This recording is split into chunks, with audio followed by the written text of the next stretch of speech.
Gun control started in 1934 when they came out with the National Firearms Act. This act requires the registration with the federal government of fully automatic firearms, rifles, and shotguns. In 1994, the Treasury Department also placed revolving cylinder shotguns and one semi-automatic shotgun under the same act.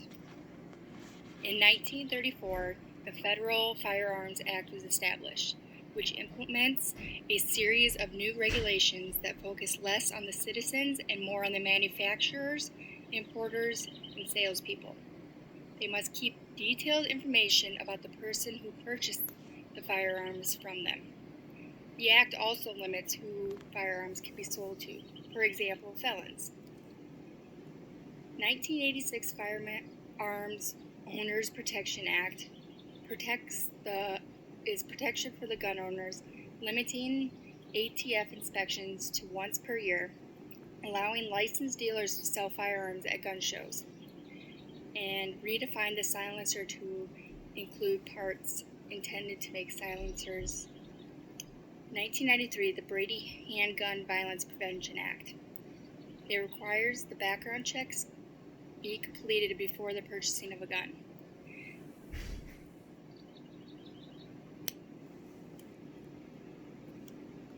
In 1994, the Public Safety and Recreational Firearms Use Protection Act was established. This was a temporary assault weapon ban that was from September of 1994 until September of 2004. They have since tried to reenact this but have failed. In 2003, the Tiahrt Amendment was established, which prohibits the ATF from publicly releasing data that shows where criminals purchase their firearms.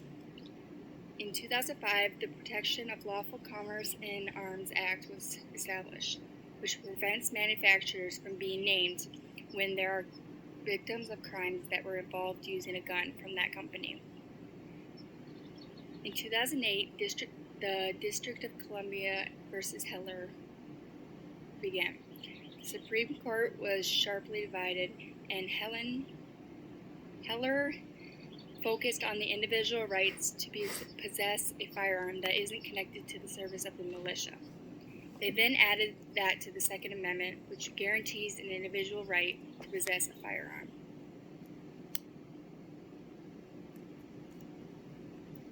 The Second Amendment states a well-regulated militia being necessary to the security of a free state, the right of the people to keep and bear arms shall not be infringed.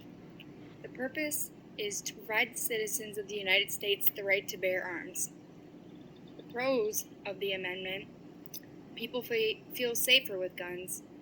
You must qualify and pass a strict background check to be able to buy a gun. And it allows for a well-regulated militia to be part of the U.S. culture. Cons of the amendment: people argue that the ability to carry is not granted by the Constitution. Armed citizens make others nervous. How being armed will make criminals nervous.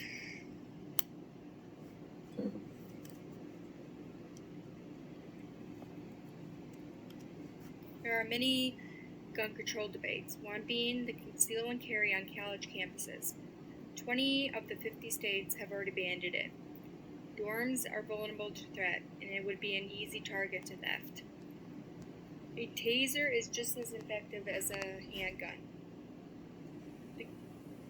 Do weak laws lead to increased gun violence?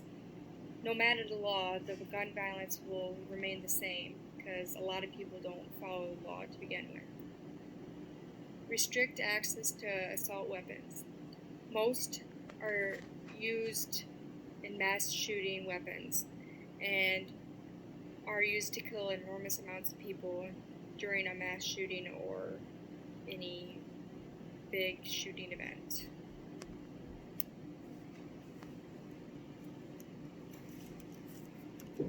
There are many arguments against gun control, one being fewer guns means fewer crimes. First of all, that contains no logic, and advocates claim the solution is being armed, but that contradicts their entire argument. Some argue that more guns will make less crime because everyone would be carrying them so that it would intimidate any type of criminal. 2. You do not have the right to own any gun you want. Your right to bear arms does not mean that you could build your own weapon. Regulating guns further to protect Americans from gun violence. 3. Shooters will get access to a gun even with stricter gun laws in place. Teens or even adults will somehow gain access to a gun from home or even another place from friends or family. Even if it's not theirs, they will get a hold of a gun. They could take guns from friends or family even if they aren't able to buy one themselves. Only law enforcement should have guns. If only law enforcement has guns, then what will civilians do when they are in a predicament where they aren't able to defend themselves? Gun control is a violation of the Second Amendment. The Second Amendment does not give everyone the right to bear every type of weapon. It gives them the right to bear arms.